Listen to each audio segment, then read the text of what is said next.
નમસ્કાર, લક્ષ્યવેદ સાથે હું છું દેવાંશી। ગુજરાતની રાજનીતિમાં અનેક મુદ્દાઓ છે, એ રીતે આપણા રાજ્ય અને દેશમાં પણ અનેક મુદ્દાઓ છે।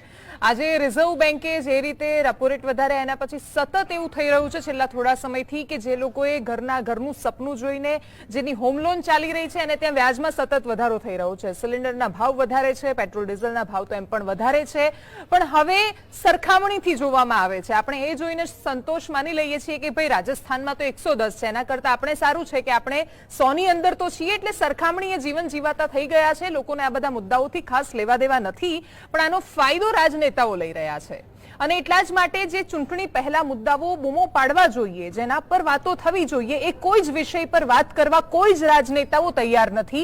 કોઈ પક્ષોને એની કોઈ ચિંતા નથી। મોંઘવારી સાથે હવે આભડછેટ રાખે છે પક્ષો, એટલા માટે કારણ કે એમને ખબર છે કે એ જમાનો ગયો કે જ્યારે ડુંગળીના ભાવ પર સરકારો બદલાઈ જતી હતી, એ જમાનો ગયો કે જ્યારે દાળના ભાવ પર મંત્રીઓ બદલાઈ ગયા હતા અને ઘણું બધું થયું હતું, પણ ના આ એ રાજનીતિ છે, ના આ એ રાજનેતાઓ છે અને ના એ જનતા છે, અને જેના કારણે આ સ્થિતિનું નિર્માણ થયું છે। ગુજરાતમાં આજે બીજા સમાચાર એ પણ સામે આવ્યા કે જે હવે સમાચાર ન હોવા જોઈએ કે કોઈક પેપરમાં કંઈક કૌભાંડ થયું છે કે ભ્રષ્ટાચાર થયા છે કે એના સૂત્રધારને પકડ્યો નથી। મારી દ્રષ્ટિએ હવે આ સમાચાર જ નથી રહ્યા। દરરોજ બનતી ઘટનાઓ જ્યારે એકદમ સામાન્ય થઈ જાય ત્યારે એ સમાચાર નથી હોતા। સમાચારનો મતલબ છે કે જે સામાન્ય ન હોય એવું થાય। એટલે ગુજરાતમાં હવે પેપર ફૂટે કે કૌભાંડ થાય કે કોઈ સૂત્રધારને છોડી દે તો એ સમાચાર તો એટલીસ્ટ ન બનવા જોઈએ, છતાંય અમે બનાવે રાખીએ છીએ અને ચલાવે રાખીએ છીએ, પણ એનાથી કોઈ ફરક નથી પડતો। દરરોજ કંઈક થાય, કોઈક સામે આવે, પત્રકાર પરિષદ કરે, એકના એક માણસની પાસે બધી જ માહિતી આવતી જાય, માણસ દરેક વખતે તમને બતાવતો જાય, પણ કોઈ જ ફરક ના પડે તો પછી એને શું માની લઈશું આપણે? પહેલા અમે એવું કહેતા હતા કે નેતા અધિકારી બધા જાડી ચામડીના થઈ ગયા છે, એમને કોઈ ફરક નથી પડતો, પણ હવે ધીરે ધીરે સમજાય છે કે આની જગ્યાએ જો કદાચ કોઈક જગ્યાએ કંઈક હિન્દુ મુસલમાનનો મુદ્દો આવ્યો હોત તો સરકાર ચૂપ રહેતી? ના, કોઈ ચૂપ નહોતું રહેવાનું। વિપક્ષ પક્ષ બધા જ તૂટી પડવાના હતા। ક્યાંય કોઈ જગ્યાએ ઓબીસી એસટી જેવા આંદોલન આવી જતા તો કોઈ ચૂપ રહેવાનું હતું? તરત જ બધા જ પ્રતિક્રિયાઓ આપવાના હતા। એનું કારણ એ છે કે સરકાર જાણે છે, વિપક્ષ જાણે છે, પક્ષ જાણે છે કે મોંઘવારી બેરોજગારીથી એમને મત નથી મળતા, અને એટલા જ માટે એમનું મુખ્ય ફોકસ, એમનું જે કેન્દ્ર બિંદુ હોય છે એ હોય છે આપણે એક કામ કરીએ, આ બધું તો ચાલ્યા કરશે, આપણને ખબર જ છે કે ચૂંટણી આવશે ત્યારે મુદ્દાઓ આપણે પલટી દઈશું, એના આધારે રાજનીતિ થતી જાય છે। અને એટલા જ માટે આજે એક કન્ફ્યુઝન સાથે ચર્ચાની શરૂઆત કરવી છે કે આપણે ક્યાં સુધી પછી પાર્ટીઓને જ દોષ આપતા રહીશું? ક્યારેક પોતાની સામે પણ જોવાની જરૂર છે કે આપણે કયા મુદ્દાઓની આસપાસ ફરીએ છીએ। ખેર, ચર્ચાની શરૂઆત કરવી છે। વાર્તા રે વાર્તા જેવું ચારે બાજુ થઈ રહ્યું છે ત્યારે આજે પણ વાર્તા રે વાર્તાની જેમ સવાલો કરવા છે કે જ્યારે કોઈ એવું જાગૃત નાગરિક હોય કે જેના મનમાં એ પીડા હોય કે કેમ મારા વિષય પર વાત નથી થતી, આ દેશના લોકતંત્રમાં સંવિધાને જે મને અધિકાર આપ્યો છે, જો હું બધી જ ફરજ માનું છું તો મારા અધિકારો કેમ ખોવાયેલા છે, તો એ કોની પાસે આશા રાખે? પક્ષની પાસે, વિપક્ષની પાસે, એ કોની પાસે જશે? ચર્ચાની શરૂઆત કરવી છે। આપણી સાથે ભારતીય જનતા પાર્ટીમાંથી શ્રદ્ધાબેન રાજપૂત જોડાયા છે, કોંગ્રેસમાંથી કપિલભાઈ દેસાઈ, આમ આદમી પાર્ટીમાંથી વિક્રમ દવે અને રાજકીય વિશ્લેષક રાજેશભાઈ ઠાકર આપણી સાથે છે। શ્રદ્ધાબેન માઇક લગાવી રહ્યા છે એટલે ચર્ચાની શરૂઆત વિક્રમભાઈ તમારાથી કરું છું। સવાલ એ છે કે આજે તો તમે પણ ચર્ચામાં રહ્યા, સંગઠન તમારું આખું વિખેરી નાખ્યું, આમ આદમી પાર્ટીએ પણ ઘણી વાતો કરી કે અમે રિફોર્મ્સની કરીશું, આ કરીશું, પણ એની પહેલા રાજનૈતિક સવાલથી મારે એ ચર્ચાની શરૂઆત કરવી છે કે મહેસાણામાં તમારો શો ફ્લોપ રહ્યો અને એના પછી આ સંગઠનની વાત આવી, એવું કંઈ છે કે એના કારણે અરવિંદ કેજરીવાલને લાગ્યું કે આ સંગઠનમાં દમ નથી એટલે બદલી નાખ્યો? નમસ્કાર સર્વે દર્શક મિત્રોને। દેવાંશીબેન, અટકળો તો ખૂબ લગાડે કે આવું સંગઠન વિખેરાય અને સંગઠનને જ્યારે એક વધારે મજબૂત બનાવવાની એક કવાયત જ્યારે ચાલે, એક વસ્તુ સમજવાની છે, હું બહુ કેન્ડિડલી વાત કરીશ કે સંગઠન છે ને આમ આદમી પાર્ટીનો આંતરિક મેટર છે, અને અત્યાર સુધી આ જે સંગઠન હતું ને એ માળખું છે એ આમ આદમી પાર્ટીની જે વિચારધારા છે, એના વિચારો છે, એના કાર્યો છે, કેજરીવાલજીની કાર્ય પદ્ધતિ છે, આમ આદમી પાર્ટીને ગુજરાતમાં આવશે તો એની શું પરિકલ્પનાઓ છે, એ ગુજરાતના જન જન સુધી પહોંચાડવા માટેની વ્યવસ્થા માટેનું સંગઠન હતું। સંગઠન હંમેશા વ્યવસ્થા, એ સંગઠનનો શું ઉપયોગ કરવો છે પાર્ટીને, પાર્ટીની વિચારધારાને, થિંક ટેન્કને, એના માટેનું સંગઠન હોય છે। હવે એ વ્યવસ્થા જે હતી એ વ્યવસ્થા માટે જન જન સુધી, ગુજરાત સુધી પહોંચવાનું, એના માટે આ સંપૂર્ણપણે સક્સેસફુલ સંગઠન પોતે જાતે સાબિત થયું છે. Okay. હવે જે આમ આદમી પાર્ટીના થોડા સમયે નવી ઉર્જા આવતી ગઈ, નવા લોકો જોડાતા ગયા, એમાં છેલ્લા ઘણા સમયથી આમ આદમી પાર્ટી હજારોમાંથી લાખોની સંખ્યામાં વર્કરો થઈ ગયા, એના કાર્યકરો જે પોતાના સ્વખર્ચે નીકળી પડ્યા છે આમ આદમી પાર્ટીની વિચારધારા પરકોલેટ કરવા માટે. ત્યારે એ જે વિચારધારાનું કાર્ય છે, હવે પછીનો જે નેક્સ્ટ પડાવ છે એ ચૂંટણીમાં જીત સિવાય બીજું કંઈ ખપતું નથી.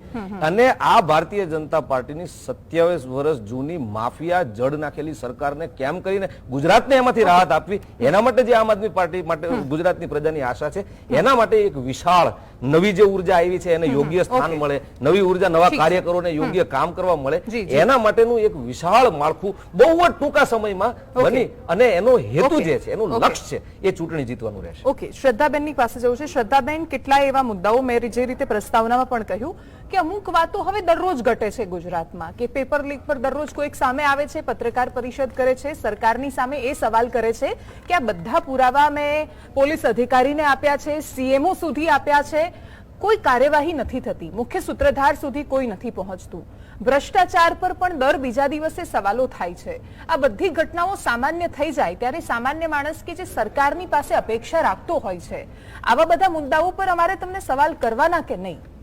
દેવાંશીબેન, મીડિયા ઈચ્છે અને પ્રજાજન ઈચ્છે મુદ્દાઓ પર સરકારને સવાલ કરી શકે છે, એમનો અધિકાર છે અને એમણે કરવા જોઈએ. એમાં ક્યારેય ભારતીય જનતા પક્ષના કોઈ પણ નેતા કે કાર્યકર્તાએ એવું નથી કીધું કે આનો સવાલ ના કરવો જોઈએ. અને દરેક સવાલનો જવાબ જે સત્તા પક્ષે આપવા માટે બંધાયેલો હોય છે, એના ઉપર એક્શન લેવા માટે અને કામ કરવા માટે બંધાયેલો હોય છે. અને એમાં અમે કામ કર્યું અને પ્રજાજનને એમાં સંતોષજનક કામગીરી લાગી હશે તો એનું રેફરન્ડમ અમને મળશે. બરોબર છે, અમે અમારું રિપોર્ટ કાર્ડ લઈને જઈશું.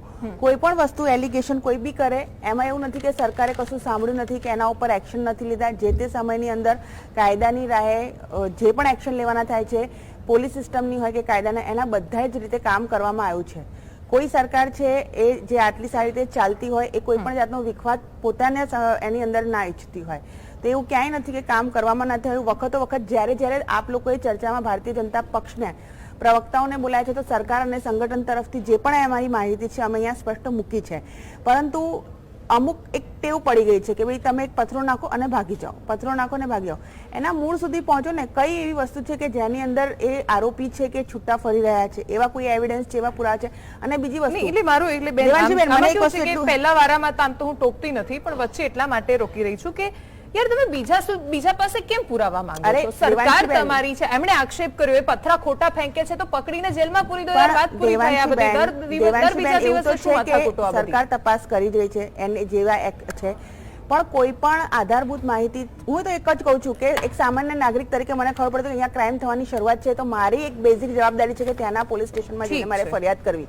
પણ હું એ રાહ જોઈને બેઠું કે હવે પથરા જ ફેંકીને જતા રહેવું છે તો એ પણ યોગ્ય નથી. એટલે એક નાગરિક તરીકે તમે ત્યાં પોલીસ સ્ટેશનમાં જઈને રજૂઆત કરી દીધી, પછી તમને અપેક્ષા હોય કે યાર કંઈક થશે, ત્યાં કંઈક થાય છે નહીં તો પછી શું થાય છે? થાય છે એવું નથી. તમને ખબર તથ્ય હશે તો આગળ એક ઉદાહરણ, એક સેકન્ડ દેવાંશીબેન, આયા પેનલ ઉપર કોઈ મારા પર બી એલિગેશન લગાવી દે, એમાં તથ્ય હશે તો આગળ મારા પર બી થશે કાર્યવાહી. પણ તથ્ય ના હોય તો કાર્યવાહી રોકાઈ બી જાય છે ને. અચ્છા, પણ એ પણ બહાર આવીને કોઈ નથી કહેતું કે આ તથ્ય નથી એમ. તમને ખબર છે બેન કે જેટલા લોકો અત્યારે મોટા ભાગે ચર્ચાઓ જોઈએ છે, એમને ખબર છે કે આ બધા મુદ્દાઓ પર એટલા ગોળ જવાબો મળે છે કે લોકો સખત કંટાળ્યા છે આ વાતોથી કે આ શું યાર, દરેક વખતે પ્રશ્ન પૂછવાના, એ જ બધા રટાયેલા ગોળ જવાબો, કોઈ જ સીધો જવાબ નહીં, સોલિડ એક્શન નહીં.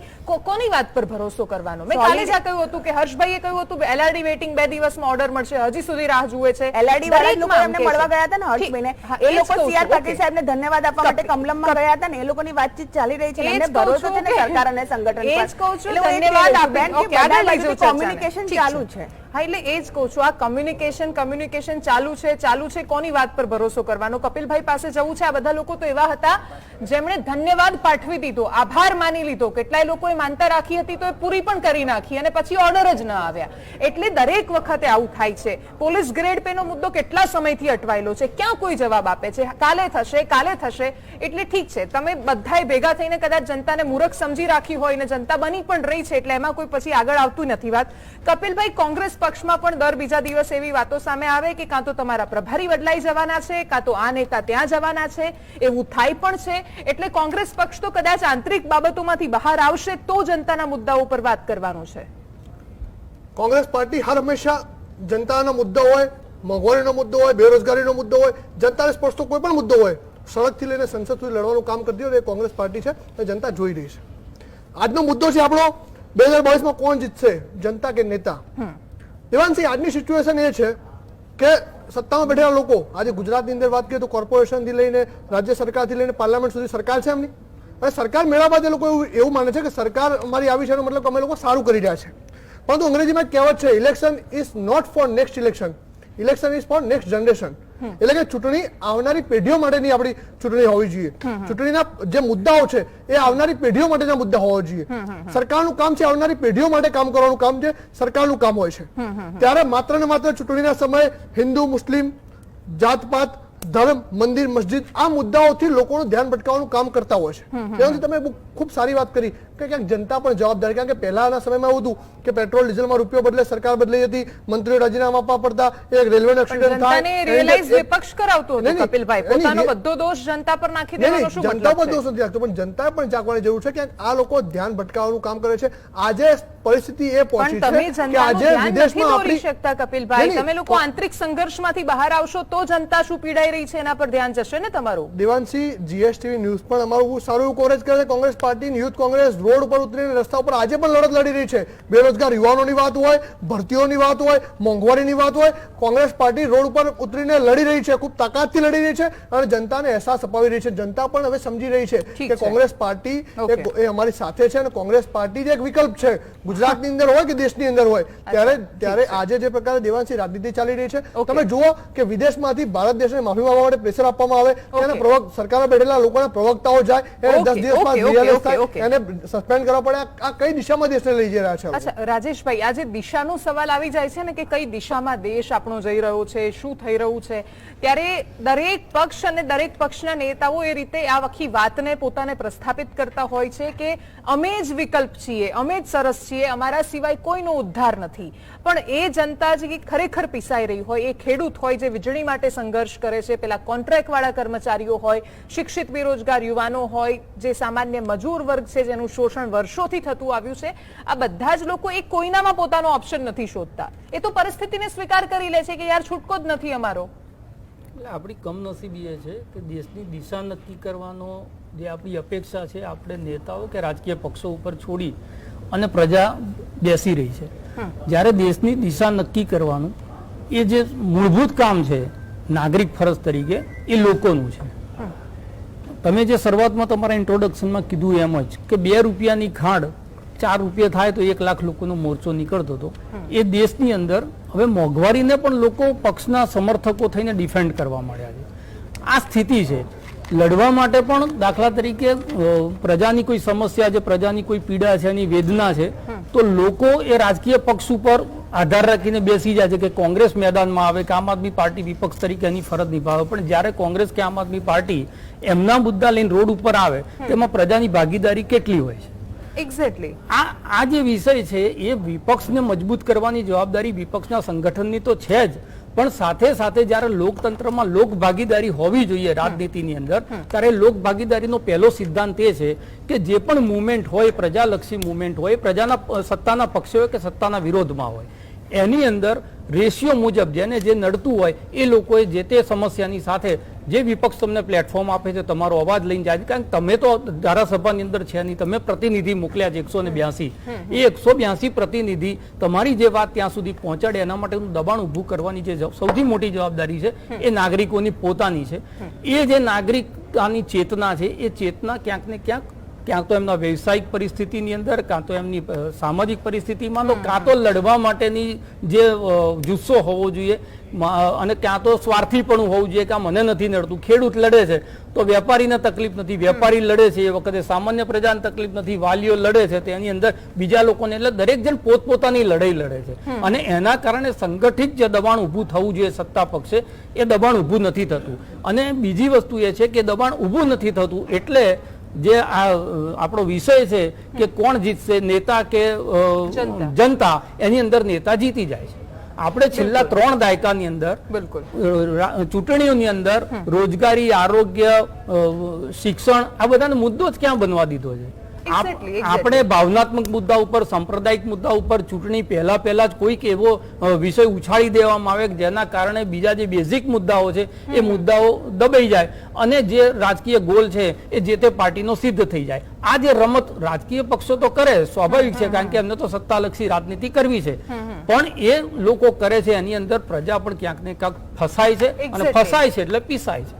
બિલકુલ, પ્રજા 100% ઇન્વોલ્વ થાય છે, બાકી આટલી બધી હદે આટલું ન હોય. કારણ કે છેલ્લા થોડા સમયની ચૂંટણીઓ આપણે જોઈએ તો 2017માં એક સ્લોગન હતું કે વિકાસ ગાંડો થયો છે, પણ ચૂંટણી કઈ વિકાસની આસપાસ નથી લડાઈ. ચૂંટણી તો આંદોલનોની આસપાસ લડાઈ, ઓબીસી સમાજનું આંદોલન, પાટીદાર સમાજનું આંદોલન, અને છેલ્લે એની અંદર જાતિવાદ એટલો પ્રસર્યો કે એના પછી રચ્છરથી વૈમનસ્ય પેદા થયા અને રચ્છરથી રાજનેતાઓ વિક્રમભાઈ એવું ઈચ્છતા હોય છે કે ચૂંટણીના પહેલા એ કેટલું ધ્રુવીકરણ કરી શકે, કેવી રીતે એ જેમ કે કોઈ વિધાનસભા ક્ષેત્ર જુએ કે અચ્છા તો ઘાટલોડિયા છે તો અહીંયા પાટીદાર વોટ છે, અહીંયા બાકીના માલધારી વોટ છે, તો કેવી રીતે એ બંનેની વચ્ચે ભાગલા પડાવીએ કે જેથી એક વ્યક્તિ સંપૂર્ણ એક બાજુ જતો રહે અને અમારો ફાયદો થાય. એ ફાયદામાં ને ફાયદામાં સમાજ તો વહેંચાવા માંડ્યો અને એના કારણે તમે જે મુદ્દાઓની વાત કરતા હોવ છો, એ પરિવર્તન યાત્રા જ્યારે આમ આદમી પાર્ટીએ કાઢી ત્યારે એ મુદ્દાની વાત હોય કે કોઈ પણ વાત, પણ છેલ્લે ટિકિટ વહેંચણીમાં ચૂંટણીના આગલા 10 દિવસોમાં ક્યાંય એવા વાયદાઓ ક્યાં થાય છે કે નહીં માત્ર અમે રોજગારીની કે માત્ર શિક્ષણની કે માત્ર આરોગ્યની વાત કરીશું,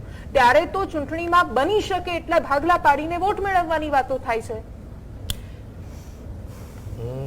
દેવાંશીજી, આપના માધ્યમથી અને ગુજરાત સમાચાર GSTV ના માધ્યમથી એક વસ્તુનું એશ્યોરન્સ આજે હું આપું છું કે રાજનીતિ ગુજરાતમાં 2022માં જે અત્યાર સુધી જોઈ હતી એના બદલે કાયદેસર બદલાશે અને એની ખાતરી આમ આદમી પાર્ટી આપે છે. અને ગત વર્ષની અંદર તમે જોશો કે કેટલું શિક્ષણ ઉપરનું ફોકસ કેટલું વધી ગયું છે. શું છેલ્લી 2017, 2012, 2007 આ ચૂંટણીઓમાં કદી શિક્ષણની વાત થઈ હતી? શું આરોગ્યની વાત થઈ હતી? એટલે આ બધી વાતો થવાની છે. અલ્ટિમેટલી સરકારનું કામ છે એ પ્રજાનું સુખાકારી જોવાનું છે, પ્રજાનું કલ્યાણ કરવાનું છે. તો એ કલ્યાણ સરકાર ટેક્સ કલેક્ટ કરે છે, ટેક્સને યોગ્ય રીતે વાપરવો અમારો મુખ્ય મુદ્દા. અમે મોંઘવારીની વાત કરીએ તો અમે નથી ગમતા, અમે અમારે શિક્ષણની વાત કરીએ નથી ગમતા, અને પછી એમાં ઝઘડો કરે છે. પણ ખરેખર સરકારને 27 વર્ષથી જે આ માફિયા સરકાર છે, દેવાશીજી, માફિયા હું એટલે કહું છું કે તમે શિક્ષણમાં જુઓ તો પ્રાઇવેટ સ્કૂલોને છેલ્લા 2 વર્ષની અંદર 496 સ્કૂલોને મંજૂરી, વિધાનસભાના ફિગર્સ, એક પણ સરકારી સ્કૂલને મંજૂરી નથી દેવામાં આવી. અમારું ગામ વઢવાણ તાલુકાનું વેળાવદર ગામ, પરમ દિવસે જ અમે હતા, ખૂબ સરસ સભા થઈ આમ આદમી પાર્ટી, ત્યાં 11મું 12માની જે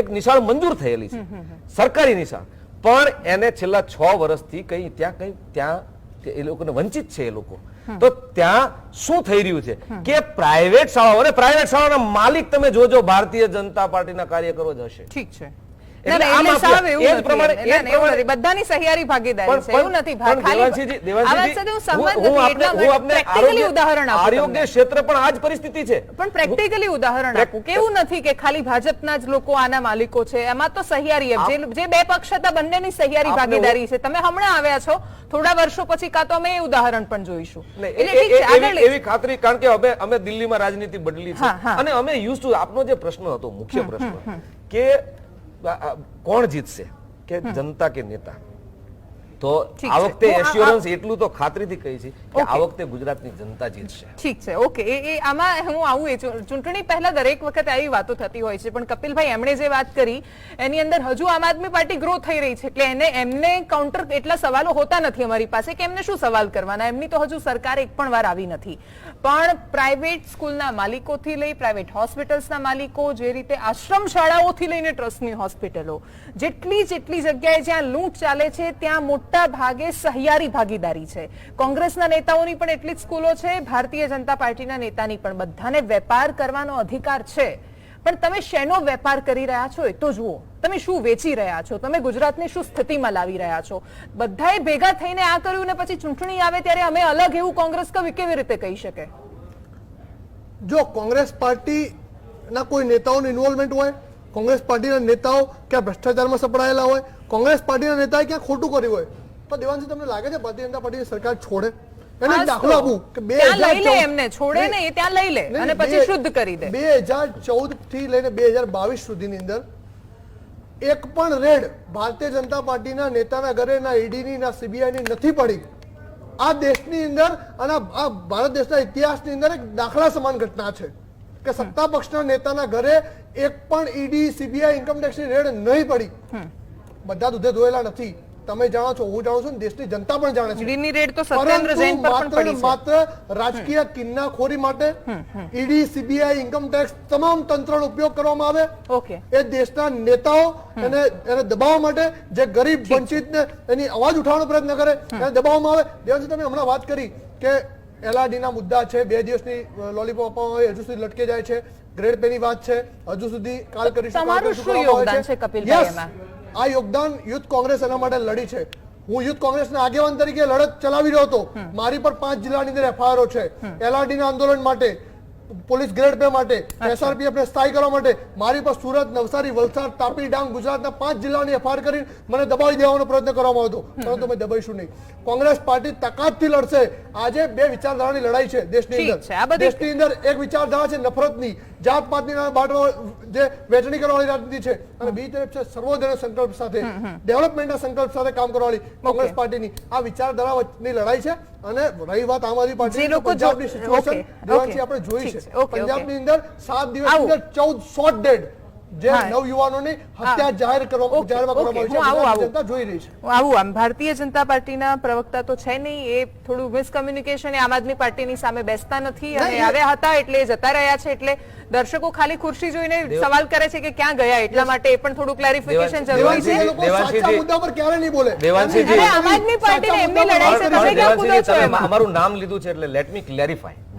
મને એક મોકો આપો કે આ લોકશાહી છે, અને લોકશાહીની અંદર મીડિયા છે એ બહુ મોટો સ્તંભ છે લોકો સુધી વાત પહોંચાડવાનો.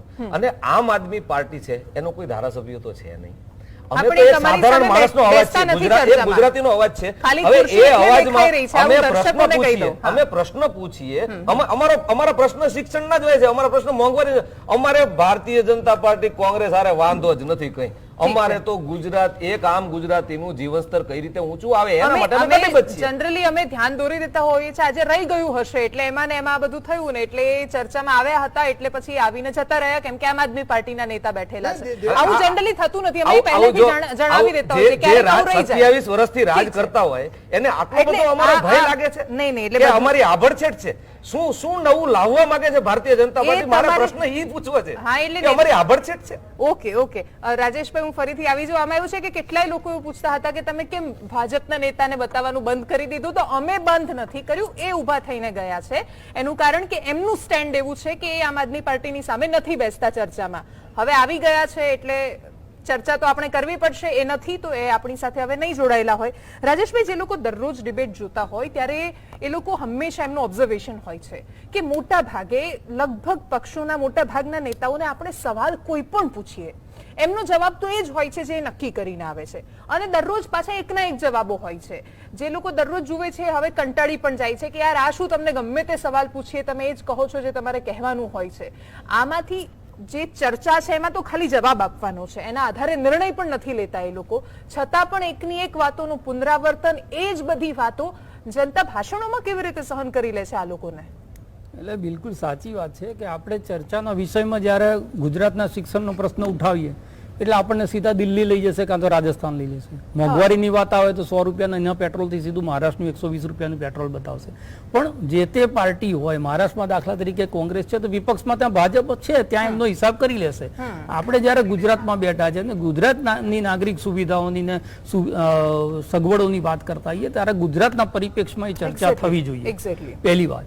બીજી વસ્તુ એ છે કે આપણે જે ચર્ચા કરી એમાં શિક્ષણની વાત કરી તો શિક્ષણમાં સૌથી મોટી બધી જો હોય તો ડમી સ્કૂલોની છે, અને આ બિલકુલ ધડલ્લેથી સરકારની જાણ હોવા છતાં ચાલે છે. એ જે ડમી સ્કૂલો છે એ ચાલે છે એનું બીજું એક કારણ એ છે કે સરકાર તો આંખ આડા કાન કરે જ છે, પણ સાથે સાથે જે પોતાના દીકરાઓ છે એમને પણ આ ડમી સ્કૂલની વ્યવસ્થાની અંદર વાલીઓ પણ ક્યાંક ને ક્યાંક સામેલ થાય છે, અને એના કારણે શિક્ષણની જે બધી છે એ બીજી રીતે વ્યાપારની રીતે એક નવો ધંધો એમાં શરૂ થયો છે. મોટા મોટા જે ટ્યુશન ક્લાસ આવ્યા છે એ લોકો આ સ્કૂલોની સાથે ટાઈઅપ કરી અને આખું રેકેટ ચલાવે છે. આ બધા જ લોકો જાણે છે. નથી વિપક્ષ એના ઉપર દબાણ ઊભી કરી શકતું, નથી જનતાની અંદરથી આ દબાણ ઊભું થતું. જે મૂળભૂત વાત છે કે ભાઈ આરોગ્ય અને શિક્ષણ જે સૌથી સસ્તું હોવું જોઈએ એના બદલે સૌથી મોંઘું આ જ બે વસ્તુ છે. Exactly, અને તે છતાં પ્રજા આને મુદ્દો નથી બનવા દેતી. આ સૌથી મોટી કમનસીબી છે. મને યાદ છે કે પ્રમોદ મહાજન કાયમ એવું કહેતા જ્યારે રાજીવ ગાંધી એક્સપાયર થઈ ગયા અને એક વેવ ચાલ્યો તો કોંગ્રેસની સામે, અને ત્યારે એમની જાહેર સભા હું સાંભળતો તેમાં એક વાક્ય કહેતા હતા કે દિલ સે લિયા ગયા નિર્ણય દિમાગ કી કસોટી पे खरा नहीं उतरता, आंखों से बहता पानी नल के पानी का पर्याय नहीं हो सकता.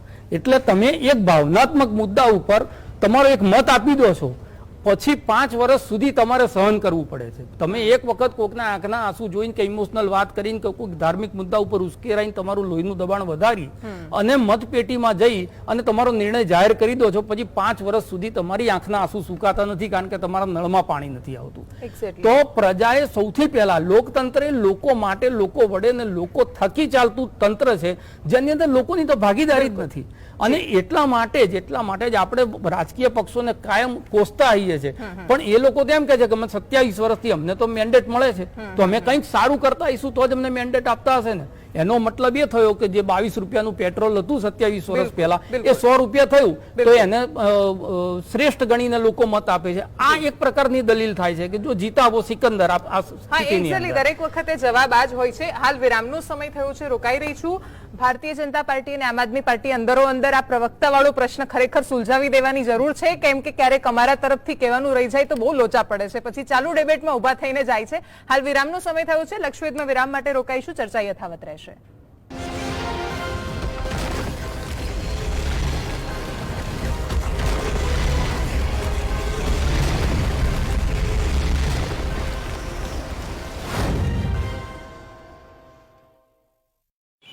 यारा चारे के सिवा और क्या है सहारा? अमूल पशु आहार, इससे गाय सिर्फ बाहर से ही नहीं अंदर से भी स्वस्थ रहे और दूध भी भरपूर दे। पर अमूल पशु आहार से मेरी गाय स्वस्थ होगी, इसकी क्या गारंटी है? अमूल के 36 लाख किसानों की गारंटी है। अमूल पशु आहार ये बना है एशिया की सबसे बड़ी पशु आहार फैक्ट्री में। इससे आपके पशु को मिले संतुलित आहार ताकि वो सिर्फ बाहर से नहीं अंदर से भी स्वस्थ और तंदुरुस्त रहे। अमूल पशु आहार, किसानों की गारंटी। एक વાત કહું, અમે નાના હતા ને ત્યારે આદિવાસી એટલે સાવ છેવાડાનો જ માનતા. અમારે ત્યાં સ્કૂલો ને હોસ્પિટલોના ઠેકાણા નહીં, જમીનની માલિકી હો નહીં મળે ને સિંચાઈ હો નહીં મળે. આ તો ભલું થજો નરેન્દ્રભાઈ આયા ને આદિવાસીઓને અમને જમીનના હક અપાયા. અમારા ખેતરો સિંચ્યા, મોટી મોટી હોસ્પિટલો ને સ્કૂલો બાંધી, અમારે ઘેર ઘેર નળ આયા. અમારી આદિવાસીની ધરતી પર દુનિયાની સૌથી ઊંચી અવ્વલ એવી પ્રતિમા મેલી. બોલો, આજે અમારો આદિવાસી પટ્ટો છેવાડાનો નથી રહ્યો, કારણ કે આજે નરેન્દ્રભાઈના ચીલે ચાલે છે ભૂપેન્દ્રભાઈની સરકાર, અને આદિવાસી પટ્ટામાં લગાવી રહ્યા છે અઢળક મોબાઈલ ટાવર.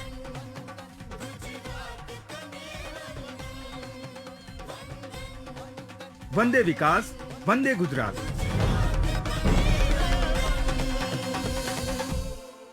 इम्यूनिटी को बढ़ाने के लिए विश्व का सर्वश्रेष्ठ research and evidence based Patanjali chyawanprash, 100% pure Patanjali honey, गाय का घी एवं गिलोय घनवटी खाइए और कोरोना सहित सभी रोगों से लड़ने की ताकत पाइए।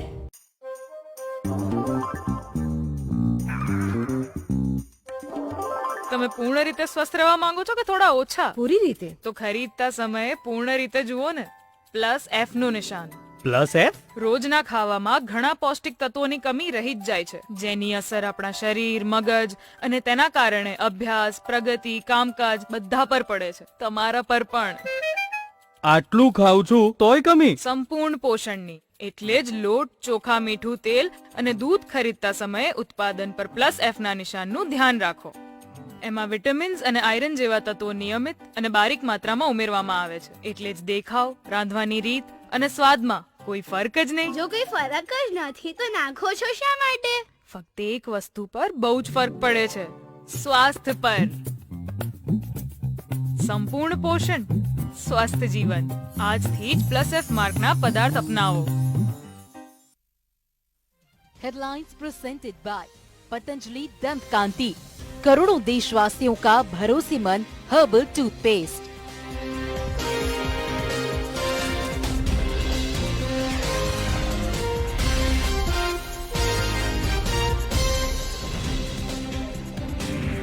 કેન્દ્ર સરકારે ખરીફ પાકના લઘુત્તમ ટેકાના ભાવમાં વધારો કરવાના પ્રસ્તાવને આપી લીલી ઝંડી. 17 પાકોની એમએસપીમાં કરાયો વધારો.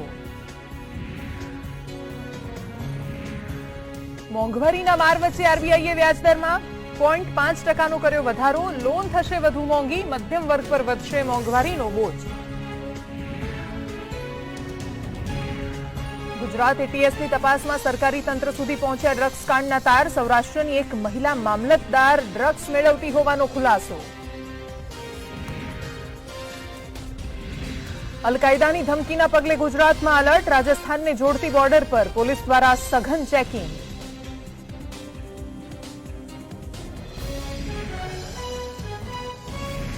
અલગ અલગ સ્પર્ધાત્મક પરીક્ષામાં ગેરરીતિ થઈ હોવાનો યુવરાજસિંહનો આરોપ. અત્યાર સુધીમાં એક જ વ્યક્તિએ તમામ પેપર ફોડ્યા.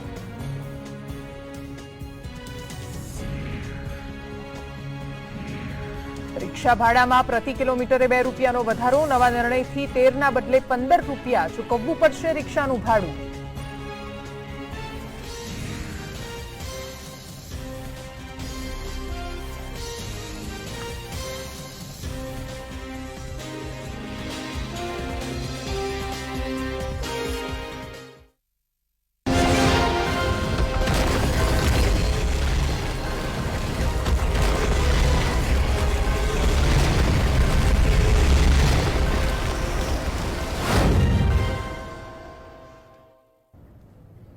Welcome back. લક્ષ્યવેધમાં આપનું સ્વાગત છે. જૂના રાજનેતાઓને ઘણીવાર જનતા બહુ યાદ કરતી હોય છે, અહોભાવથી યાદ કરે છે.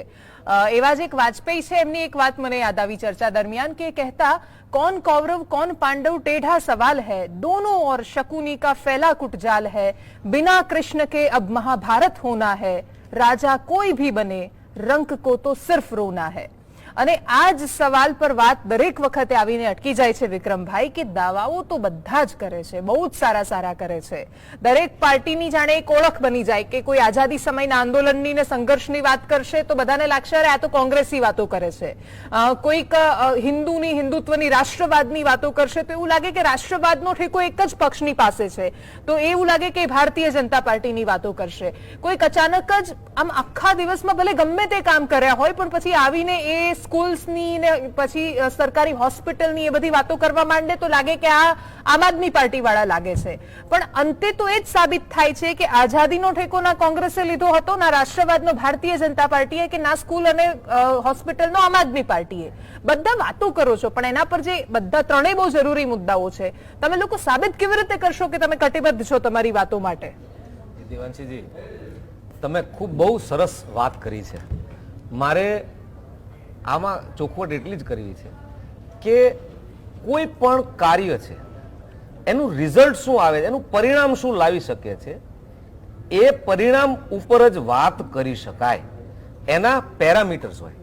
સપોઝ આપણે હમણાં તે મુખ્ય મુદ્દાઓ આમ આદમી પાર્ટી જે કટિબદ્ધ છે એવા આરોગ્યનો, અને આપણી વાત અધૂરી રહી ગઈ હતી કે આરોગ્યનો મુદ્દો એક બહુ મોટો છે અને એક શિક્ષણનો. આ બે મુદ્દા મુખ્ય છે. બીજા મહિલાનું સશક્તિકરણ, ખેતી બાબતે, પાણી બાબતે અને વીજળી બાબતે, આ બીજા 4 મુદ્દા છે જે ખૂબ મહત્વના છે. આરોગ્યમાં એક વાત કરી દઉં દેવાંશીજી કે હું સુરેન્દ્રનગર જિલ્લાનો છું. સુરેન્દ્રનગર જિલ્લાની સરકારી હોસ્પિટલમાં છેલ્લા 7-8 વર્ષથી સીટી સ્કેનનું મશીન અને MRIનું મશીન ધૂળ ખાય છે. ઇન્સ્ટોલ નથી થયા આવ્યા પછી. અને કારણ પૂછો ને તો એમ કહે છે કે ઓપરેટર નથી મળતા અમને. દેવાંશીજી, માફિયા કેટલી હદ સુધી ડીપલી રૂટેડ છે એ સમજવાની વાત છે. કારણ કે ત્યાં મફત MRI ના થાય એટલે સ્વાભાવિક છે કે જ્યાં પૈસા દઈને MRI થાય ત્યાં લોકોને જવું પડે, અથવા અમદાવાદ સિવિલ સુધી જવું પડે, 120 કિલોમીટર થાય. જિલ્લાના મુખ્ય મથકમાં મફત MRI નથી થતી 2022ની અંદર. તો 27 વર્ષથી કોઈ રાજ કરતું હોય તો આના માટે જવાબદાર કોણ છે? તમે આવ્યા નથી સરકારમાં એટલે બાકી તમને સવાલ કરતી કે તમે જ્યાં છો ત્યાં પણ દેવાંશીજી, હું આપને એ જ કહું છું કે એ જ બાબતે અમે સરકારમાં અહીંયા નથી આવ્યા, પણ એ બાબતે તમે દિલ્હી જઈને જોઈ શકો છો. મોહલ્લા ક્લિનિક 7 વર્ષની અંદર સારા જોયા છે, એવા ખરાબ પણ જોયા છે. દેવાંશીજી 7 વર્ષની અંદર આરબીઆઈ ના ફિગર્સ છે, હું બધાને દેવા તૈયાર છું કે 2002 થી 2022 સુધીના રિઝર્વ બેંકના જીએસડીપી, જેમ જીડીપી હોય ને એમ સ્ટેટનો જીએસડીપી હોય. દિલ્હીનો જીએસડીપી છે એ દિલ્હીનું દેણું છે. આ ફ્રીબી ની વાત કરે છે ને કે આમ ફ્રી નું હોવું જોઈએ, આ તે, પણ 2018 માં 0 થઈ ગયું દેણું દિલ્હી સ્ટેટનું, અને ગુજરાતનું જીએસડીપી છે ને એનું 23% દેણું છે. આરબીઆઈ ના ફિગર બ્રાન્ડિંગ ની રમત છે. હું ઠીક છે આવું છું, સવાલ બ્રાન્ડિંગ નથી, સવાલ બ્રાન્ડિંગ નથી.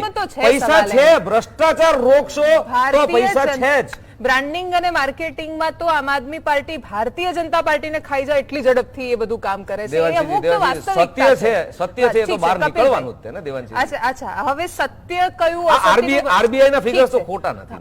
ઓકે, ઘણા રાજ્યો એવા છે કે ત્યાં તમે જનતાને કન્વિન્સ નથી કરી શક્યા આ મુદ્દા પર. પંજાબમાં અને દિલ્હીમાં જ્યાં કપિલભાઈ તમારે ચેતવા જેવું છે. એટલા માટે જ્યાં કોંગ્રેસની સરકાર હોય છે ત્યાં આમ આદમી પાર્ટી સરળતાથી સરકાર પર આવી શકે છે, પણ જ્યાં ભારતીય જનતા પાર્ટીની હોય ત્યાં એ લોકો નથી ઘૂસી શકતા. યુપીમાં એટલા પ્રયાસો કર્યા, ડિપોઝિટ બધેથી ગઈ છે, પણ નથી એટલા વોટ લાવી શક્યા. હું આવું એમ તમારી પાસે કરો છો આમ આદમી પાર્ટી બાબતે કન્ક્લુડ કરો તો you have to give me N opportunity to talk. આવીશ ને ફરીથી તમારી પાસે. હવે ખાસો સમય આપ્યો તમને, પણ કપિલભાઈ અહીંયા પણ એ જ સીટો પર ખતરો છે જ્યાં કોંગ્રેસની સરકાર છે, જ્યાં કોઈ આમ આદમી પાર્ટીઓ ક્યારેય ક્લેમ નહીં કરે કે અમે ગાંઠલોડિયાથી જીતીશું. ચોક્કસથી આમ આદમી પાર્ટી દ્વારા જે પિક્ચર બતાવવામાં આવે, જે પ્રકારે કાગળના ઘોડા દોડવામાં આવે, જે તમને વાસ્તવિકતાને બ્રાન્ડિંગ કરવામાં આવે છે, તમે ખૂબ સારી વાત કરી કે બ્રાન્ડિંગ કરવામાં આવે, આમ આદમી પાર્ટી ખૂબ સારી રીતે બ્રાન્ડિંગ કરે છે, આઈ એક્સેપ્ટ ઇટ. પરંતુ વાસ્તવિકતા શું છે? તો આમ આદમી પાર્ટીના પ્રવક્તા અહીંયા બેઠા છે અને તમે એક સવાલ લખી જાઓ મારા. દિલ્હીની અંદર કેટલા બ્રિજ બનાવ્યા નવા સરકાર આવે પછી? દિલ્હીની અંદર કેટલી નવી સ્કૂલો બનાવી? હમણાં 2 મિનિટ પહેલા આપણે રાજેશભાઈએ કહ્યું કે આપણે દિલ્હી પર નહીં, આપણે ગુજરાત પર સેન્ટ્રિક ચર્ચા કરીએ. એમ એટલા માટે એટલે હું મોહલ્લા ક્લિનિક પર ગઈ જ નથી. આપણે અહીંયાના પીએચસી ની વાતો કરીએ ને યાર. તો ગુજરાતની વાત કરીએ તો ગુજરાતની અંદર શિક્ષણની વાત હોય, આરોગ્યની વાત હોય, એના પાયામાં આજે પણ કોંગ્રેસ છે. સિવિલ હોસ્પિટલ હોય, શારદાબેન હોસ્પિટલ હોય કે વીએસ હોસ્પિટલ હોય, એના પાયામાં આજે પણ કોંગ્રેસ છે. એના ઉપર આજે પણ સર્વાઈવ કરી રહ્યા છે. ગુજરાત મોડલની વાતો કરતા ગુજરાત મોડલનો જે ફુગ્ગો હતો આ લોકોનો, કપિલભાઈ એ પાયા છે એના કારણે કોંગ્રેસ સર્વાઈવ થઈ રહી છે. બાકી બધી એના પછી જે ઇમારતો બની ને 30 વર્ષથી એ બધી જ બેકાર છે. નહીં, એને બેકાર તમારે ત્યાં પણ 30 વર્ષથી ભારતીય જનતા પાર્ટીનું શાસન છે એ પણ સ્વીકારવું પડે. અચ્છા, એટલે તમે સમજ્યા નહીં કટાક્ષ. ઠીક છે, હું એવું કહેવા માંગુ છું કે 30 વર્ષ પહેલા તમારા વડવાઓ સારું શાસન આપીને ગયા એમ માની લઈએ, પણ પછી તમે 30 વર્ષ વિપક્ષમાં જ રહ્યા. તમે શું ઉખાડી લીધું અહીંયા? યસ, જનતાએ અમને સત્તા પરથી જનતાએ દૂર કર્યા. જો જનમત નક્કી કરતો લોકશાહી છે, બરાબર છે. જનતાએ અમને ક્યારેક મત ના આપ્યો અને સરકાર બની ગઈ. આવા રિપીટેડ જવાબ મળે એટલે પછી મારી ભાષા આવી થઈ જાય કે શું ઉખાડી લીધું. હું મુદ્દા ઉપર હું મેન મુદ્દા. એટલે આજે પણ તમે જુઓ તો દેશની અંદર પહેલા નંબરે શિક્ષણની વાત કરીએ તો પહેલા નંબરે પંજાબ છે. 2021 નો સર્વે રિપોર્ટ છે. એટલે કોંગ્રેસ પાર્ટીની જ્યાં સરકારો છે, કોંગ્રેસ પાર્ટી ડેવલપમેન્ટની રાજનીતિ કરીને ડેવલપમેન્ટની જ વાત કરે છે. અને ચૂંટણીના મુદ્દાઓ રાજ્યો આપણા કરતા ઘણા સારા છે. પંજાબ, ગુજરાત, દિલ્હી કોઈ નહીં આવે સ્પર્ધામાં. રાજેશભાઈની પાસે જો હું ફરીથી આવીશ તમારી પાસે. રાજેશભાઈ, ઘણીવાર એવું થાય કે પેલા એકના એક જવાબો સતત સાંભળીએ એટલે પછી એ ભાષા આવી જાય કે શું ઉખાડી લીધું તમે યાર, આટલા વર્ષોથી તમને આપ્યું. આમ એક પક્ષ 30 વર્ષથી વધારે સમય સુધી વિપક્ષમાં રહે તો એનું અસ્તિત્વ સામાન્ય રીતે ખતમ થઈ જતું હોય છે, પણ કોંગ્રેસ સાથે એવું નથી થતું. આજે પણ અમુક એવી બેઠકો છે કે જ્યાં વર્ષોથી ભાજપ જીતાય છે અને છતાંય 20-30% વોટ તો લોકો આપે જ છે કોંગ્રેસને. મતલબ એવું નથી કે લોકો કોંગ્રેસને ધિક્કારે છે. ઘણીવાર લોકો કહે છે કે અમને ઓપ્શન નથી મળતો. કોંગ્રેસ કેમ ક્યારેય ઓપ્શન ન બની શકી અને આમ આદમી પાર્ટીની સંભાવના તમે કેટલી જુઓ છો એમાં? એનું મૂળ કારણ એ છે કે અત્યારે જે કપિલભાઈ દલીલો આપી રહ્યા છે, તમે ઇતિહાસમાં ક્યાં સુધી જીવશો? આપણા બાપ દાદાઓની પાસે રાજ રજવાડા બધું હતું, પણ અત્યારે જે છે એ ધીરે ધીરે રાજ રજવાડા વેચાઈ રહ્યા છે. આપણું જે સૈન્ય છે એ ઘટી રહ્યું છે. આપણી જે તાકાત છે લડવા માટેની, આપણી જે યોજનાઓ છે, નીતિઓ છે, સંગઠન છે, આ બધાની અંદર કામ કરવાની જરૂરિયાત છે. એ બધું મૂકી અને અમારી આટલી પેઢીઓએ શહાદત આપી દીધી ને આટલું દેશ માટે કર્યું એ ઇતિહાસમાં છે જ, એને કોઈ ભૂસી નથી શકવાનું. પણ એના આધારે તમે આગળનો માર્ગ બહુ લાંબા સુધી સફર ના કરી શકો.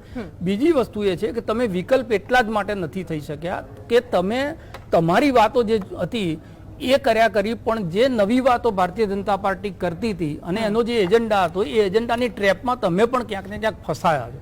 તમે પણ મુદ્દાઓથી વિચલિત થયા છો. તમે પણ સર્જિકલ સ્ટ્રાઇક હોય કે રામ મંદિરનો મુદ્દો હોય કે ધાર્મિક તણાવ હોય તો એ ડિબેટની અંદર એટલા જ ઉશ્કેરાટથી સામેલ થયા છો, અને એ સામેલ થયા છો એટલે મુદ્દો વધારે ચગ્યો છે. એક તરફી સંવાદ કોઈ દિવસ ચાલતો નથી, અને એટલા માટે અહીંયાથી વાત થઈ કે બ્રાન્ડિંગ સ્પર્ધાની, તો બ્રાન્ડિંગ થાય એમાં ખોટું નથી. સિવિલિંગનું બ્રાન્ડિંગ થાય ને એના કરતાં શિક્ષણના મોડેલનું બ્રાન્ડિંગ થાય એ વધારે હિતમાં છે લોકોના.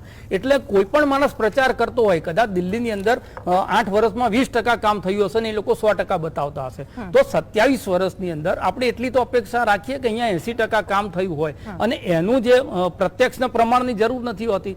અત્યારે તમે સ્થળ ઉપર જઈ અને જિલ્લા, તાલુકા, ગ્રામ્ય લેવલ ઉપર સરકારી શિક્ષણની શું સ્થિતિ છે, આરોગ્યની શું સ્થિતિ છે, એનો સોશિયલ મીડિયા છે તમારી પાસે, એના તમે વિડીયો બનાવીને લોકો સુધી મૂકો તો લોકોને તરત જ પ્રમાણ ખબર પડવાની છે કે ભાઈ આ સ્થિતિ જે બતાવાય છે નથી, આ કોસ્મેટિક ડેવલપમેન્ટ થયું છે, એના કારણે જે મૂળભૂત સમસ્યાઓ હતી એ બધી ત્યાંની ત્યાં જ રહી છે. જે વસ્તુ સસ્તી થવી જોઈએ એનો વેપાર થઈ ગયો છે, પણ આ દબાણ ક્યાંક ને ક્યાંક ઊભું થઈ શક્યું નથી. આમ આદમી પાર્ટી માટે અત્યારે તમે જેમ કીધું કે આપણી પાસે પ્રશ્ન નથી કે એમની પાસે કોરી સ્લેટ છે. આપણે સવાલ પૂછવા માટે એમની પાસે એટલા માટે નથી કે એમનો પાછળનો ભૂતકાળ ગુજરાતની અંદર નથી વિપક્ષનો નથી, સત્તા પક્ષનો, અને એ એડવાન્ટેજ આમ આદમી પાર્ટી પાસે છે.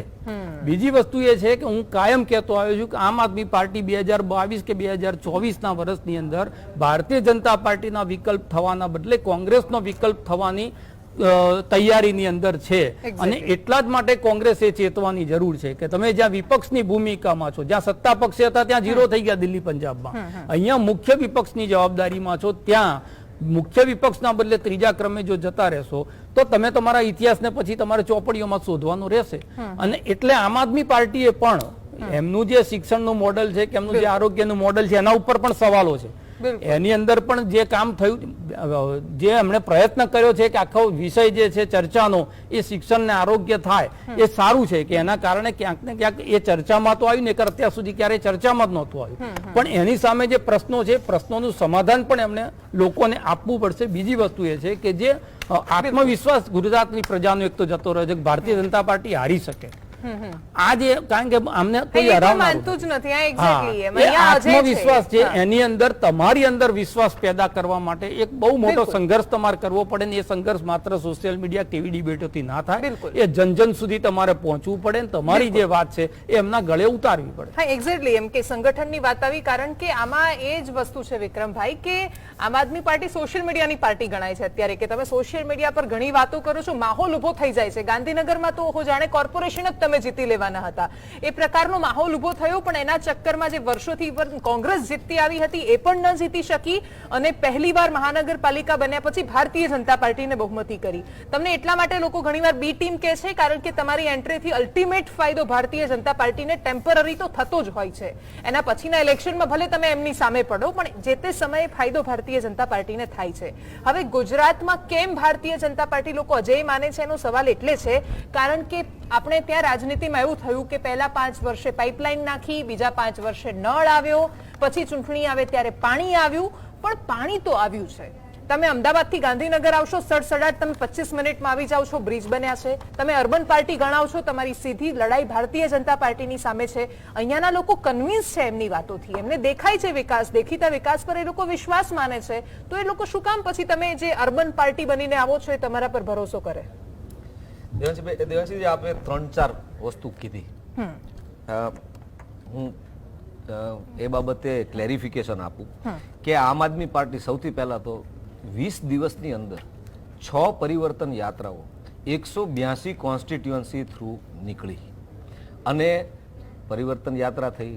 શરૂઆત કરી હતી જનસંવેદના યાત્રાથી, જનસંવેદના પછી તિરંગા યાત્રા થઈ, યાત્રા સિવાય જાહેર સભાઓ થઈ, મંચો ઉપરથી કેજરીવાલજી ઘણીવાર આવ્યા, બીજા આગેવાનો ગ્રાઉન્ડ ઉપર છે.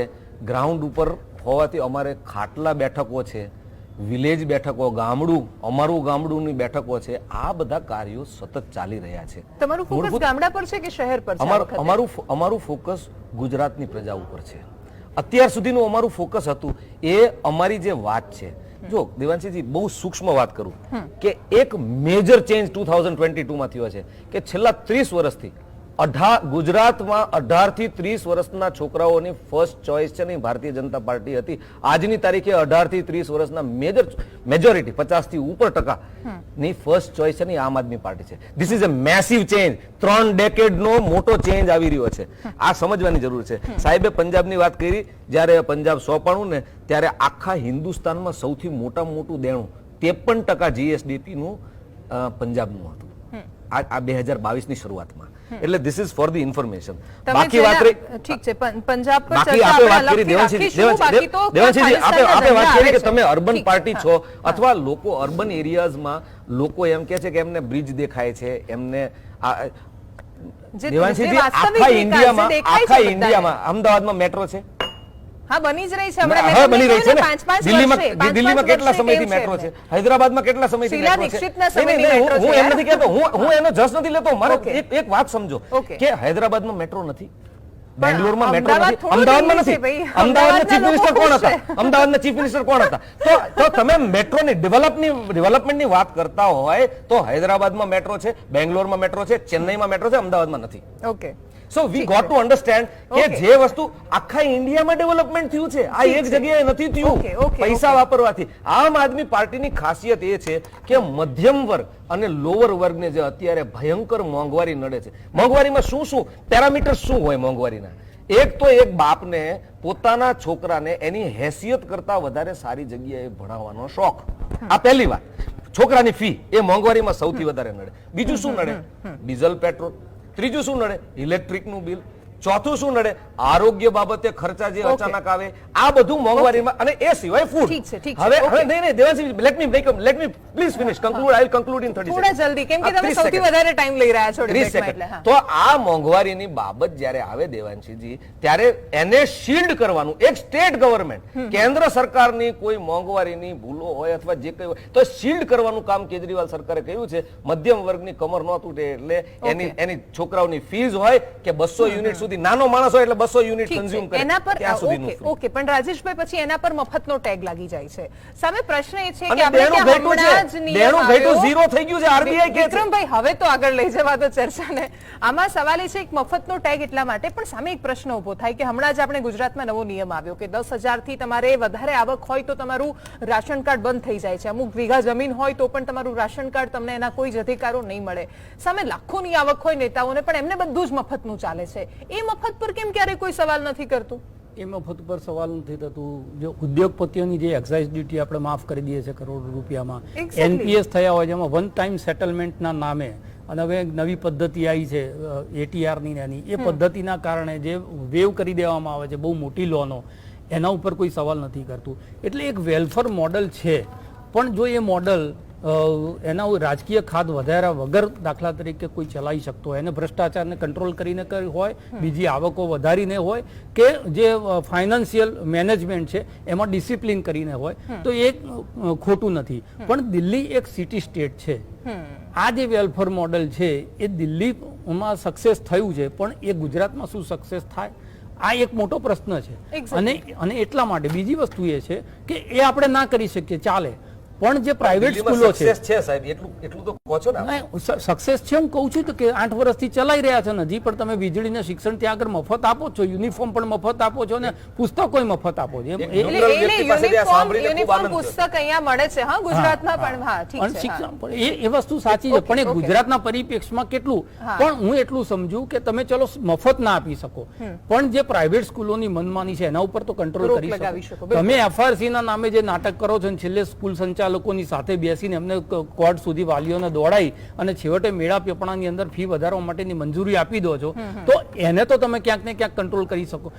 એ ખબર નથી પડતી કે 1 લાખ રૂપિયાની ફી પહેલા બીજા ધોરણના છોકરાને કયા બુદ્ધિના ઇન્જેક્શન આ સ્કૂલો વાળા આપી દેતા હતા, બધા એપીજે અબ્દુલ કલામ બની નીકળે.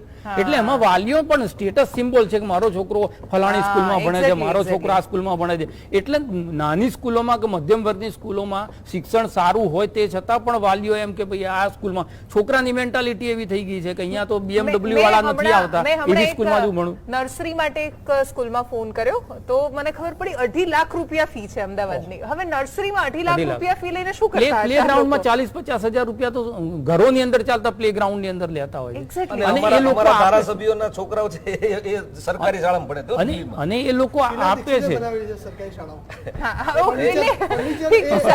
એજ્યુકેશનનું લેવલ સરકારી શાળાઓ આખો સારી દેશ જોઈએ. છે ને.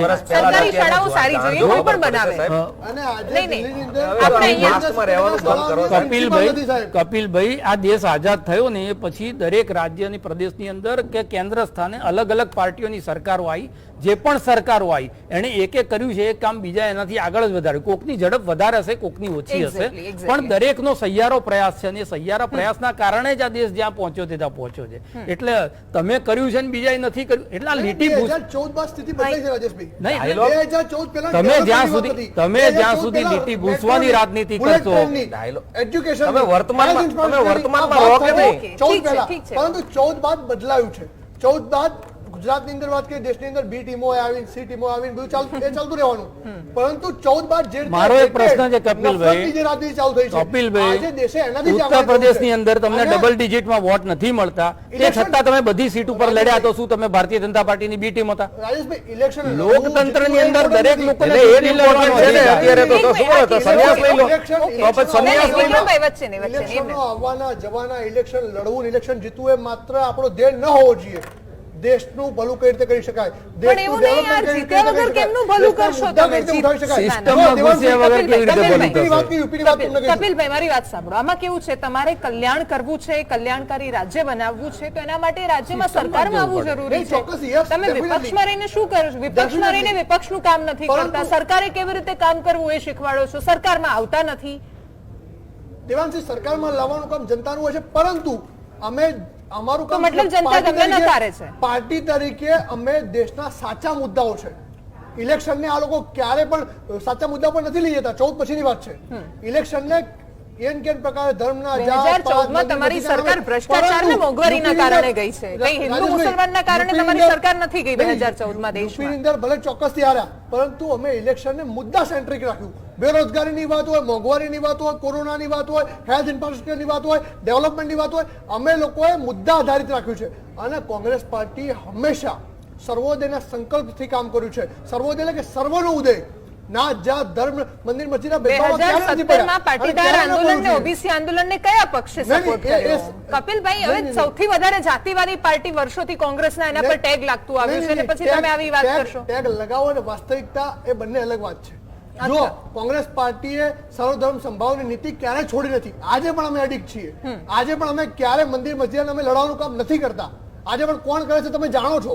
ચૂંટણીઓ આવે ને ચૂંટણી વખતે તમે ઓબીસી એસસી એસટી અને સવર્ણને અલગ કરીને રાજનીતિ નથી કરવાના? તમારો પ્લાન નથી? નેવર. અને પછી બેસીશું આપણે આ ચર્ચામાં. આ ક્લિપ કાઢીને બતાવીશું. અમે ગુજરાતના લોકો માટે લડીશું. મારો એવો ઇતિહાસ છે, હું ક્લિપ કાઢીને બતાવું છું. હાસ્યાસ્પદ. હું તો ક્લિપ કાઢીને બતાવું છું. ડેફિનેટલી મારી ક્લિપ સેવ કરી શકો છો. હા. અમે ક્યારે આ save જ રહેશે, બતાવીશું. નહીં લડાવીએ અને નથી લડાવ્યા. લડાવ્યા જ છે ને. 2017 માં કોંગ્રેસે સપોર્ટ નથી કર્યો. ક્યાં લડાવ્યા? કોની સામે લડાયા? પાટીદાર અને ઓબીસી આંદોલનને તમારું સમર્થન ના થયું? વાત હતી તો કોંગ્રેસનું સ્ટેન્ડ શું હતું? એમના જે support લોકો થયેલા. ઠીક જે છે. લોકો Okay. ઇકોનોમિકલ બેકવર્ડ છે, જે આર્થિક રીતે પછાત લોકો છે, ન્યાય મળવો જોઈએ. આ સ્ટેન્ડ કોંગ્રેસ પાર્ટીનું ક્લિયર હતું. કોંગ્રેસ પાર્ટીએ ક્યાં લડાવવાની વાત નથી કરી. કોંગ્રેસ પાર્ટી હર હંમેશા જ્યાં સચ્ચાઈની વાત આવે, જ્યાં ડેવલપમેન્ટની વાત આવે, જ્યાં એ સ્ટેન્ડ લે છે, જનતા માટે સ્ટેન્ડ લે છે, ત્યારે કોઈ લડવાનું કામ નથી કરતા. ઠીક છે રાજેશભાઈ, વર્ષોથી જ્યારે સરકાર હોય ત્યારે એ લોકો સરકારમાં રહીને કોઈ પણ પક્ષ હોય ત્યારે એ કામ નથી કરતા, પણ જેવા વિપક્ષમાં આવે એટલે તરત એ મુદ્દાને સમર્થન આપવાની વાત કરે છે. એ કોઈ પણ જેટલા સારા કે ખરાબ જેટલા પણ નિર્ણયો લેવાય છેલ્લા સમયમાં, આટલા સમયથી કોંગ્રેસની સરકાર હતી, એ નથી કર્યા એમણે. એ સવર્ણ અનામતની વાત હોય કે બાકી બધા ઇશ્યુઝ, હવે એ લોકો વિપક્ષમાં આવીને કહે છે કે અમે આ મુદ્દાનું સમર્થન કરતા હતા. જનતા તો એવું જ માને છે કે આ બધા લોકો સરખા ભેગા થયા છે ને અમારું કલ્યાણ કરવા વાળું કોઈ નથી. હા, એટલે પાલું બદલાય છે પણ મુદ્દા ત્યાંના ત્યાં રહે છે.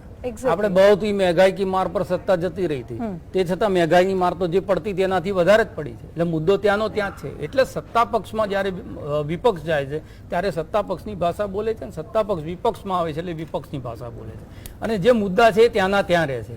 એટલા જ માટે આપણે જે શરૂઆતમાં કીધું એ આ થાય છે તો એક ના થવું જોઈએ. એના માટે જે રાજનીતિ છે એને બદલવાની કે નેતાઓની જે નિયત છે એને બદલવાની કે જે નીતિ બદલવાની એ સૌથી મોટી જવાબદારી છે જે નાગરિકોની છે. એમને રાજનૈતિક સમજને વધારવી પડે. એમ આપણે આજે જોઈએ તો આપણા ઘરોની અંદર છોકરાઓને પેપર વાંચવાની પેલી તસ્દી નથી લેતા હોતા. પેપરના એડિટોરિયલ એટલે શું એ તો લોકોને લગભગ ખબર જ નથી. બધું ભણેલા ગણેલા લોકોને પોતાના વિસ્તારના કોર્પોરેટરના નામ નથી ખબર હોતા, કોઈ ધારાસભ્ય કોણ છે ખબર નથી. તમે સારી એજ્યુકેટેડ જે 2 લાખ રૂપિયાની ફી લેવા વાળી સ્કૂલ એના ગેટ ઉપર ઉભા રહીને 100 છોકરાને પૂછો કે આપણો શિક્ષણ મંત્રી કોણ છે તે 80 ને ખબર નથી. આ સ્થિતિની વચ્ચે આપણે આખું સિસ્ટમ બી બદલવી છે, દેશ બી બદલવો છે, જે સમસ્યાઓ છે સમસ્યાનું સમાધાન પણ શોધવું છે. ત્યારે રાજકીય પક્ષો જે છે એ તો રાજનીતિ કરવાના જ છે, પણ એ રાજનીતિનું આ જે કુચક્ર છે એને તોડવું હશે તો ક્યાંક ને ક્યાંક એની અંદર પ્રજાએ સજાગ થવું પડશે. એમના મૂળ મુદ્દાઓ છે એના ઉપર એમણે મુખર થઈને બોલવું પડશે, લડવું પડશે, પોતાનો અવાજ ઉભો કરવો પડશે, તો જ ક્યાંક ને ક્યાંક આ બધા સમાધાન મળશે. બિલકુલ.